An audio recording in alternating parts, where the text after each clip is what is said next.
at the open of trade in Asia, no surprise then that Asian financial markets started to tumble. At one point, Japan was down some 8%. We had South Korea down around a similar level. They had to suspend trade because they hit that point where you suspend trade because it is all too frantic. Japan shut today down over 5% lower, Australia 3% down.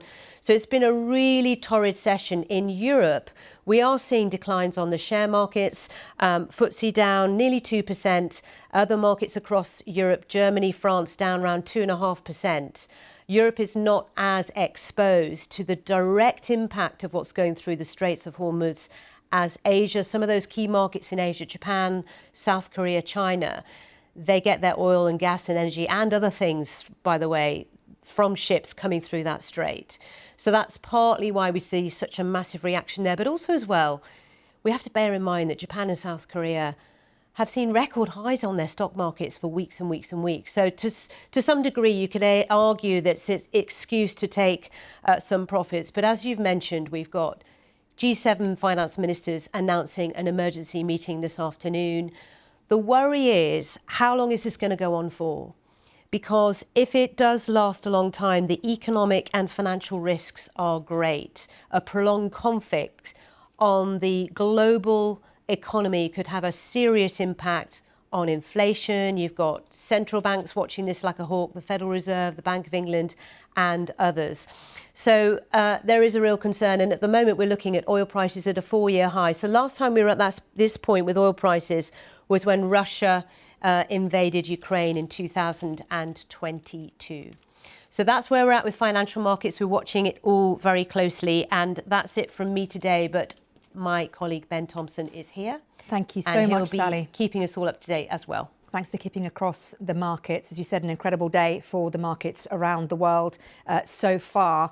Well, let's talk a little bit more detail now about what's happening in those Gulf states. Let's cross live to our correspondent Nick Beake, who is in Dubai for us. We've been hearing from Sally Bundock there about the impact on the oil markets. Of course, it's not just about oil in the Gulf states. It's about business, tourism, reputation. What has the impact been of these 10 days of Iranian attacks on those Gulf states, Nick? Well, good morning, Mariam. And this morning we have had another alert here, and that is to say that the UAE authorities have said that they've been dealing with another Iranian attack. They describe it as a missile and a drone attack. Also, as well as people here obviously being very vigilant in Dubai, in Abu Dhabi, we've heard that 2 people were injured, one of them with moderate injuries, the other with minor injuries, after an interception. So once again, this Gulf country is coming under attack and having to deal with that. Over the weekend in Dubai, there was a near miss at the main international airport, and a man was killed on Saturday night when debris fell down. And just, Mariam, if I could bring you sort of a bit more about the ongoing impact economically, and listening to you talk to Sally there, Bahrain, there have been at least 2 attacks today of note. One of them, the health ministry saying 32 people were injured in what they said was a drone attack. But separately, there was a strike on an oil refinery. There was a fire, which we're now told is under control. But as a result of that, Bahrain's state-owned energy company has declared force majeure. So basically, this is to say that it's unable to fulfill its contractual obligations because of an extraordinary event. So in other words, they're saying this is out of the ordinary. So this is once again an impact that we're seeing today. OK, Nick, thank you very much indeed for that. Nick Beake there in Dubai. Well, as we mentioned, the Chancellor, Rachel Reeves, will be taking part in that emergency meeting of finance ministers from the world's largest economies later today to discuss the economic fallout of the war, including those oil reserves we're talking about with Sally. Let's cross live to Westminster and speak to our chief political correspondent, Henry Zeffman, who actually is not quite ready for us. So let me just bring you a few new lines that we're getting in the last few minutes while Henry gets his microphone on. I can see him getting ready, so just bear with me. In the last few minutes, we had some news from Akrotiri, in Cyprus.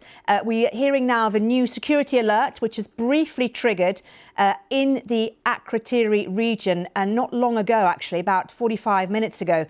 We've been told that a warning message was sent to residents. The message said there was an ongoing security threat, and it also urged people to remain inside their homes, stay away from windows, and to take cover behind or beneath sturdy furniture while awaiting further instructions. That warning and alert was lifted just 11 minutes later. Now, remember, there's context here. There was a drone strike on the airbase in Cyprus, in that area, in the hangar at RAF Akrotiri last week. And that drone strike, which hit the hangar, has worried local residents a lot because they are now wondering what next for them. But we're hearing now of another alert, which was lifted only a few minutes after it was issued. We'll bring you a little bit more on what's happening in Cyprus in a moment. But I'm being told that Henry is now ready.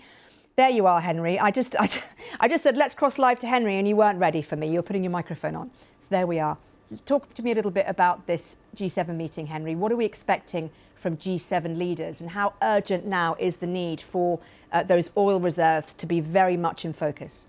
Yeah, it's really interesting, this meeting, which has been called in just the past few days by France. That's because the French government holds the presidency of the G7 at the moment, which rotates year by year. So Rachel Reeves will be taking part virtually in this meeting. It's a virtual-only meeting. Of course, worth remembering, by the way, just in case some people are forgetting which countries make up the G7, it does include the US. So we assume that the US Treasury Secretary Scott Bessent will be part of this meeting. But yeah, the really interesting element to this is that, according to the Financial Times, which broke the story of this meeting, the director of the International Energy Agency, a man called Fatih Birol, will be there. And that's interesting because, obviously, as we're reflecting this morning, energy is one of the big implications of this conflict, but also the members of the International Energy Agency all hold stockpiles of oil, and those stockpiles can be released in order to counter oil price surges. That last happened